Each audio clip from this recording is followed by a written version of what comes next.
August 27, 1896, a British warship steamed into position off the coast of East Africa. On board were 214 armed sailors ready to fire upon the largest city on the island of Zanzibar. They had orders to bombard the Sultan's palace and destroy it by any means necessary.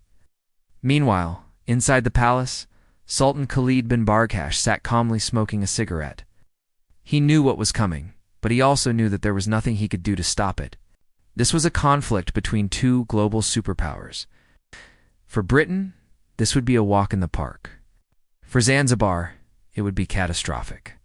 And as we now know, this war would last for only 38 minutes.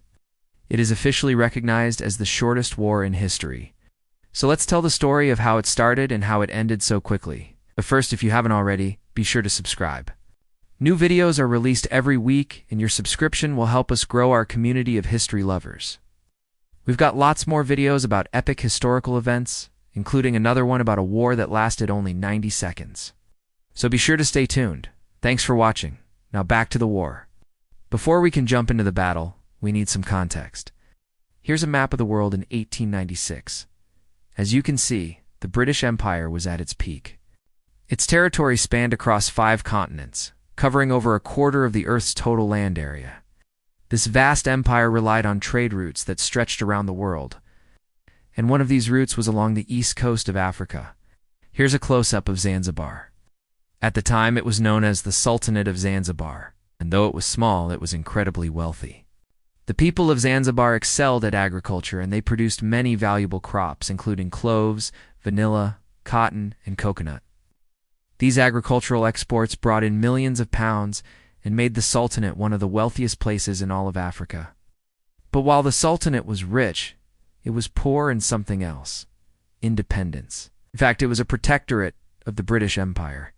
This meant that the Sultan had limited power, and in reality, the British controlled most aspects of governance. But the Sultan did have one important duty: collecting taxes from his people. And he took this responsibility very seriously. One man who didn't take anything seriously, however, was the Sultan's cousin, Hamoud bin Mohammed. When he wasn't working, he spent his time plotting a coup. His goal was to overthrow his cousin and become the new Sultan. And to accomplish this, he needed money. Lots of money. You see, coups are expensive. Soldiers need to be paid, weapons need to be bought, and there is always the risk that someone else will start their own bid for power. To fund his plans, Hamoud began stealing tax money. But the problem was that he didn't have much time to collect it himself. The British were growing impatient with him, and his days in power were numbered.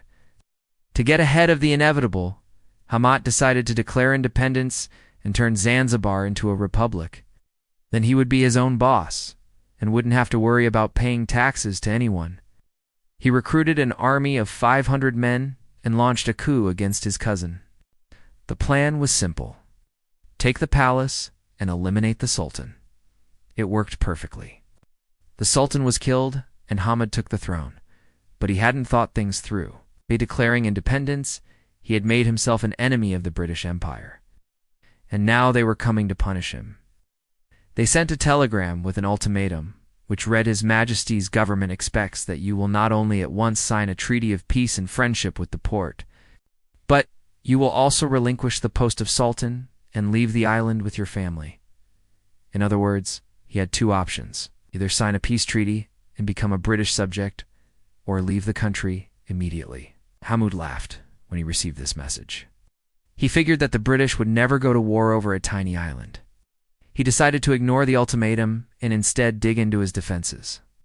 But he didn't have much time to prepare. The next day, British warships arrived. It was August 27, 1896. Here's how it went down. The British fleet consisted of 3 ships: the HMS St. George, the HMS Raccoon, and the HMS Lynx. All 3 of them opened fire. From the shore, the Zanzibari army responded, but they didn't stand a chance. The British ships were too big, too powerful, and too well armed. Within 30 minutes, the bombardment had destroyed almost everything. The British then landed 2,000 troops on the island and began marching toward the palace. They gave Hamoud one final chance to surrender, but he refused. Instead, he ordered his men to set fire to the palace and blow up the ammunition stores. That way, nothing would be left for the British to plunder. And now, the war was reaching its dramatic conclusion. The British shelled the palace until it collapsed and burned to the ground. Meanwhile, the rest of the fleet chased down and destroyed any remaining Zanzibari vessels.